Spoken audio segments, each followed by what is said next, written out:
बोझ बन गई हो, बोझ बन गई हो। चली जाओ ओ दीप दीप के राजा गण, हम किसे कहे बलशाली है। मुझको तो ये विश्वास हुआ पृथ्वी वीरों से खाली है। तजाओ आस निज निज ग्रह जाऊं, लिखा ना विध वैदे ही विवाह। लगता है विधाता ने सीता का विवाह ही नहीं लिखा है। तो अब जन को वाकई भट मानी, वीर विहीन मही बजानी, मही बजानी, मही बजानी। लगता है ये पृथ्वी वीरों से खाली हो गई है। ये सभा बंद करो, चले जाओ, चले जाओ, चले जाओ। माँ खेल खन कटल भई भोहे, रद पट फरकत नयन सोहे। कह न सकत रघुवीर डर लगे बचन जनमान। नाय राम पद कमल सिर बोले गिरा प्रमाण। महाराज जनक बोल के पलक में बन करके उचित क्या है अनुचित क्या है उसमें व्यक्त नहीं लगाया। आपकी आपकी इच्छा जो कही सो कह दिया। अब जन को माथे भाग पानी सिर धज के रे में जान गया कि ये वीर विहीन मही। कहते पृथ्वी पर कोई वीर ही नहीं। अरे महाराज जनक जिस दिन इस पृथ्वी पर वीर नहीं होंगे उस दिन आप इस मिथिला के राजा नहीं होंगे। उस दिन यहाँ पर कोई विदेशी शासक आकर के राज करने लगेगा। फिर जानते हैं क्या होगा। आपके पैरों में बेड़ियां पड़ जाएगी, हाथों में हथकड़ी लग जाएगी। आप किसी कारागार में डलवा दिए जाएंगे।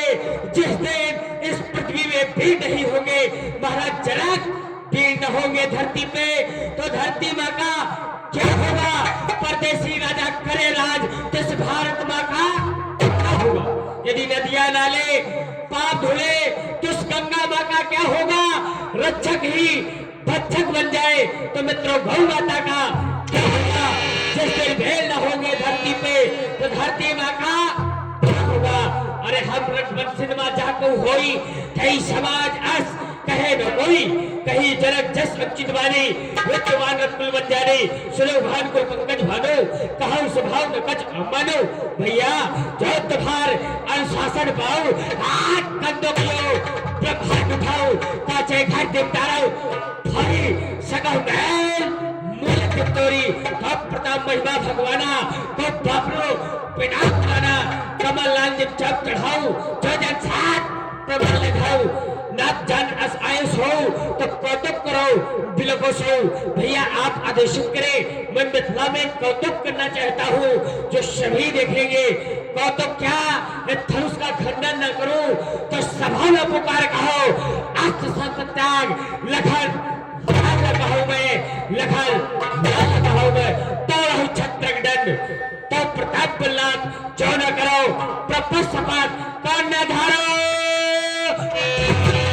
लखन सकोप बचन जय भोले डगमगान में दिग्गज डोले। सन रघुपत लखन निवारे प्रेम समेत निकट बैठा। भैया शांत हो जाओ, इतने क्रोधित ना हो। ये जो महाराज जनक है अपने पिता के समान है और मैं समझ रहा हूँ कि जो महाराज जनक ने जो शब्द कहे हैं वो तुम्हारे हृदय में बाण की तरह चुभे हैं। पर भैया महाराज जनक अपने पिता के समान है और पिता अगर पुत्र को कोई क्रोध में अनुचित वाक्य बोल दे तो ये पुत्र का धर्म नहीं है कि पिता के कहे हुए वचनों पर क्रोध करे।